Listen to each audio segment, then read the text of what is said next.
Bom dia, I'm Franklin e bem-vindo ao meu YouTube channel. Hoje eu vou mostrar o regalo que vou por ganhar de Happy Meal de McDonald's Aruba. A working collection de Teen Titans Go, nata total 8. Hoje eu vou mostrar um TQ4, um da Starfire.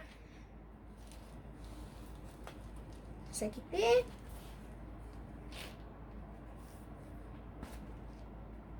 Dos da Robin.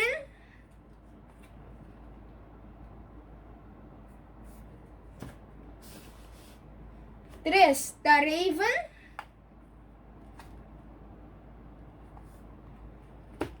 Quatro da Cyborg.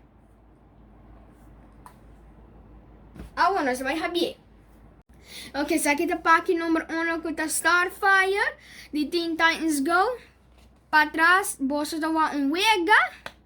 Vamos ver.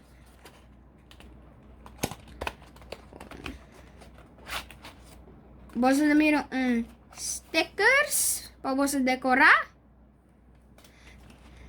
Até blachi aqui, não vai haver full, você mestra haver. E também com potlo.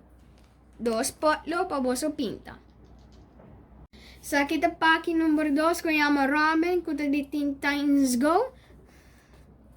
Para trás, você também com stickers que você tá põe de pack aqui. Vamos ver. Você tá ganhando potload. Você tá ganhando stickers para placa kinanan.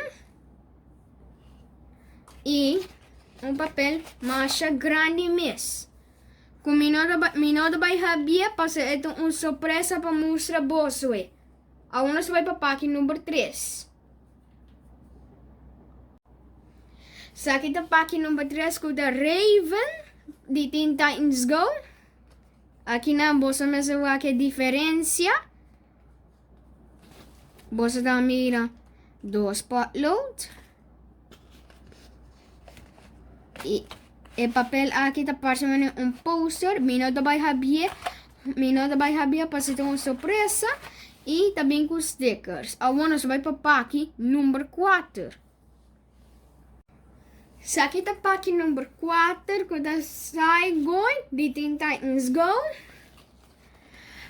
Para trás você mesmo vê que tá fold.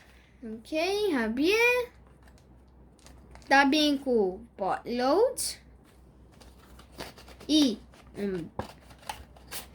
plachi.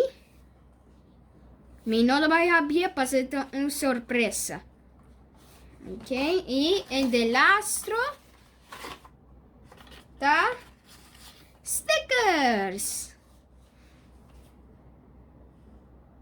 Ok, sa aqui tá tudo 4 páginas, 1 tem 4, Starfire, Robin, Raven e Saigon. Cada tudo 4 páginas aqui tem blachi grande para você por pinta e também com stickers para você placa. Danke para o meu vídeo, like e share e subscribe. Danke para dulce dia com a família. Ayo!